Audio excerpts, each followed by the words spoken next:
Remember when TV was absolutely unhinged, and somehow that was just normal after-school programming? Back when you actually had to be home by 4 p.m. to catch your shows, before streaming algorithms decided what we should binge, before focus groups and soccer moms sanitized everything. Television executives just threw the weirdest concepts at the wall to see what stuck. And boy did some bizarre stuff stick. If you grew up in the late 80s, 90s, or early 2000s, fighting over the remote and programming your VCR, you witnessed television at its most wonderfully chaotic. Shows that would make modern Disney Channel executives break out in cold sweats somehow became Saturday morning staples. Today we're counting down 10 shows that were so beautifully weird, so delightfully unhinged, that they explain why our generation turned out the way we did. Hit that like button if you're ready to question your childhood viewing choices, and stick around because number 3 somehow predicted internet culture before the internet was cool, and number 1 literally broke the fourth wall before anyone knew what that meant. Starting at number 10, Mr. Belvedere asks the very important question: what happens when you take a snobbish English butler and drop him into a Reagan-era Pittsburgh with 3 chaotic American kids hopped up on Capri Sun? This ABC Family rerun staple ran from 1985 to 1990, and the premise was peak 80s absurdity. Happy motoring.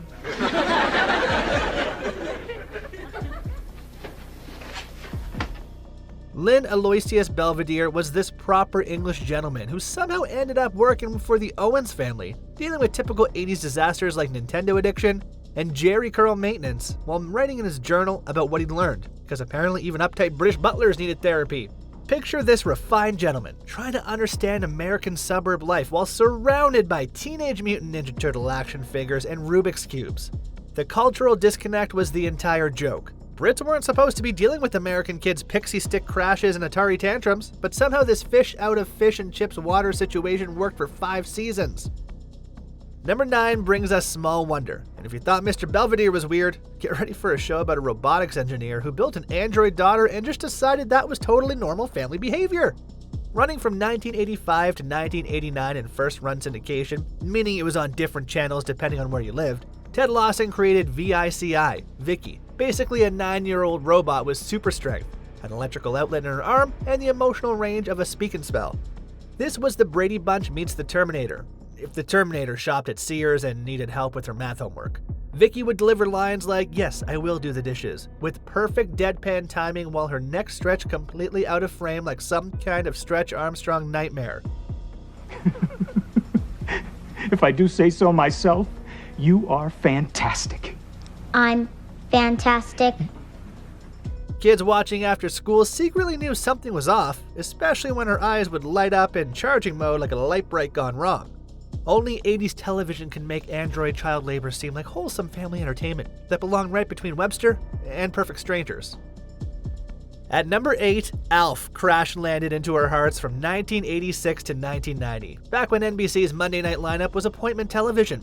Gordon Shumway was this furry, sarcastic alien who destroyed his spaceship in the Tanner family's garage. And instead of calling the government or even 911, they just kept him like he was a stray cat that could talk back. Don't talk about cats and Alf. He looked like someone crossed a Muppet with an aardvark and gave it a Carson Daly attitude. Alf would make comments about eating the family cat like it was perfectly reasonable dinner conversation while wearing members-only jackets. Any last meows? Huh? No? Then I'll see you in a few days. Poor Lucky spent 4 seasons in witness protection, probably hiding behind the lazy boy. The puppet technology was actually advanced for the 80s, more sophisticated than anything Teddy Ruxpin was packing, but what made Alf memorable was his personality. He was this sarcastic alien commentator on suburban life, complaining about TV dinners while critiquing Miami Vice episodes, which was pretty meta for a show about a talking alien puppet. Number 7 takes us to the Sinclair family in Dinosaurs, which ran from 1991 to 1994. Jim Henson's team looked at family sitcoms and asked, what if we made this, but with giant puppet dinosaurs living in prehistoric suburbia? Earl pushed over trees for We Say So Corporation, while baby Sinclair spent every episode screaming, "Not the mama!" and slapping him around. This show was social commentary disguised as puppet comedy. Episodes tackled corporate greed and environmental issues through dinosaur family drama. Not the mama, not the mama, not the mama. You do that one more time and I'm gonna throw you across the room. The series finale actually ended with the dinosaurs causing their own extinction, which was pretty heavy for a family show about talking dinosaurs. That's peak 90s television right there. Moving to number 6, The Ren and Stimpy Show aired from 1991 to 1995 and served as Nickelodeon's experiment in seeing how much weirdness they could get away with on children's television. Ren was a neurotic chihuahua with anger management issues. Stimpy was a happy cat who existed in his own reality, and together they created animated chaos. This show was like watching someone's fever dream with a budget. The art style would randomly shift from cute cartoons to disturbing close-ups of nose hairs and saliva. Look at you, man. You're a full-grown cat, still watching cartoons.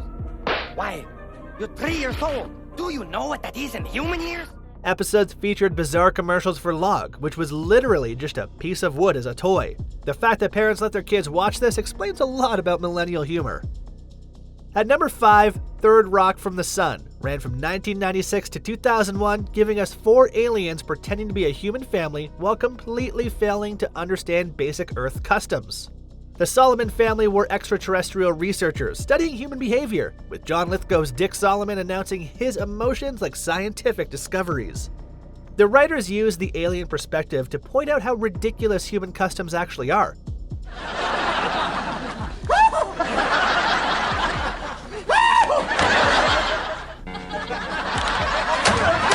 Dick would get confused by small talk. Sally would approach dating like a military operation, and Harry would receive alien transmissions through his antenna hair. It was anthropology turned into comedy by having aliens study us like lab rats. Number 4 is Rocko's Modern Life, which aired from 1993 to 1996 and proved that Nickelodeon was perfectly willing to traumatize children with adult anxiety disguised as cartoon comedy. Rocko was an Australian wallaby, trying to navigate American life with his friends Heifer, a steer raised by wolves, and Filbert, a turtle with enough neurosis to keep a therapy practice busy. Oh, no. No, no, no, no, no, no, no, no, no, no, no, no, no! I'm not giving him nothing. I got plans for these chicks. This show is basically Anxiety, the animation. Rocko would try to accomplish normal adult tasks, and everything would immediately spiral into chaos. A trip to the grocery store became a war zone of mutant vegetables. The show snuck in adult humor that went over kids' heads, like a restaurant called Choky Chicken that changed to Chewy Chicken after parents complained. Coming in at number 3, Mystery Science Theater 3000 ran from 1988 to 1999 and basically invented watching terrible movies ironically before the internet made that everyone's hobby. The premise was beautifully simple. A guy gets trapped on a satellite and forced to watch the worst movies ever made with robot friends Tom Servo and Crow T. Robot. I'd like to ask you for Servo's hand in marriage. Sure, I don't see why that... Whoa! What? Did I hear you right? You want to marry? MST3K basically predicted internet culture. The riffing style, where everyone collectively mocks media while consuming it, became the template for online commentary. Every YouTube reaction video, every Twitter thread dunking on movies traces back to Joel and the bots sitting in those theater seats making jokes about rubber monsters and cardboard spaceships. At number 2, Animaniacs first aired from 1993 to 1998 before a very meta reboot and somehow convinced Warner Brothers to let them make a children's show that constantly mocked Warner Brothers. The Warner siblings Yakko, Wacko, and Dot escaped from their water tower to wreak havoc, but the show was really a variety show featuring Pinky and the Brain, the Goodfeathers, and Slappy Squirrel. This was postmodern cartoon chaos. Episodes would break the fourth wall constantly, with characters directly addressing the audience and making jokes about Steven Spielberg, who was the executive producer. Number 1 sister, dust for Prince. Dr. Wacko, it could be a long night. Better order some pizzas. I'd like 42 pizzas. The educational segments were brilliantly disguised as entertainment, with Yakko's World teaching geography through catchy songs that made learning feel like rock concerts. United States, Canada, Mexico, Panama, Haiti, Jamaica, Peru, you know the one I'm talking about. And at number 1, the weirdest show millennials forgot they loved, PeeWee's Playhouse, which aired from 1986 to 1990 and basically asked what would happen if Sesame Street was created by someone who'd never seen children's television but had strong opinions about surrealism.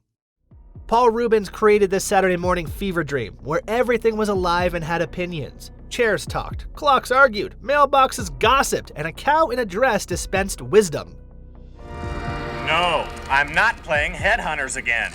I know! I have a great idea! Let's play house! No, I don't want to play house. The show was pure sensory overload, with bright colors, surreal transitions, and characters that existed purely to be weird rather than educational. The humor worked on multiple levels kids couldn't understand yet. Adults caught references that sailed over children's heads, while kids absorbed the pure energy and creativity. The show featured Lawrence Fishburne as Cowboy Curtis, proving that serious actors were willing to be part of this beautiful chaos. PeeWee's Playhouse basically proved that children's television could be art. It didn't talk down to kids or assume they needed sanitized content. Instead, it created this anarchic wonderland where imagination was the only rule and weirdness was celebrated. The fact that this existed on Saturday morning television for 4 years is a miracle of 80s broadcasting. And there you have it, 10 shows that prove millennials had the weirdest childhood television experience in history. These shows didn't just entertain us, they shaped our sense of humor, our tolerance for chaos, and our appreciation for the beautifully bizarre. Which of these shows unlocked a forgotten memory for you? Did you suddenly remember being genuinely confused by Pee-wee's talking furniture or Baby Sinclair's violent tantrums? Drop your most traumatic childhood TV memory in the comments below. If you enjoyed this trip through television's wonderfully weird past, make sure to hit that subscribe button because let's be honest, we're all just trying to process our childhood entertainment choices, and there's definitely more where this came from.